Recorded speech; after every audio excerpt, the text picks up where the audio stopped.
Hi. இது வந்து பார்த்திங்கன்னா, எனக்கு 1/2 கேஜி ஆர்டர் வந்துருந்துச்சு நேத்திக்கு. அந்த ஆர்டர் தான் வந்து நான் வந்து ப்ரிப்பேர் பண்ணிகிட்ருக்கேன். 1/4 கிலோவா 2 பேர் கேட்டிருந்தாங்க. அதனால் நான் வந்து ஒரே பேட்டரா போட்டு செஞ்சுட்டேன். Triple chocolate brownie, ragi with brown சுகரில் தான் கேட்டிருந்தாங்க. ஸோ அதேவே ஏன்னா கிட்ஸுக்கு கொடுக்கறனால அதை தான் கேட்டிருந்தாங்க. இப்போ வந்து நான் ப்ரௌனி பிஸ்னஸ் ஸ்டார்ட் பண்ணியிருக்கனால, இன்ட்ரோடக்ஷன் ஆஃபர் அப்படின்னு சொல்லிட்டு நான் கம்யூனிட்டி போஸ்ட்டில் வந்து போஸ்ட் போட்டுட்ருக்கேன். உங்களுக்கு வேணும்னா அந்த ஆஃபரை வந்து பார்த்துட்டு ஸ்க்ரீனில் தெரிகிற நம்பருக்கு ஆர்டரை வந்து ப்ளேஸ் பண்ணிக்கோங்க. இதை வந்து மிஸ் பண்ணிடாதீங்க. எல்லாமே கம்மியான ரேட்டில் கொடுத்துட்ருக்கேன். அதுவும் இல்லாமல் கொரியர் சார்ஜ் இருக்குது, ஷிப்பிங் சார்ஜ் இருக்குது. ஆல் ஓவர் தமிழ்நாடு அவைலபிள் தான்.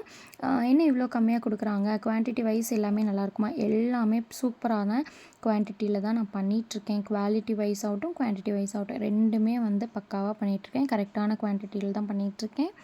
குவாலிட்டியும் அதே மாதிரி எல்லாமே நல்ல குவாலிட்டி தான். ஸோ ஆர்டர் ப்ளேஸ் பண்ணிக்கோங்க. பாய் பாய்.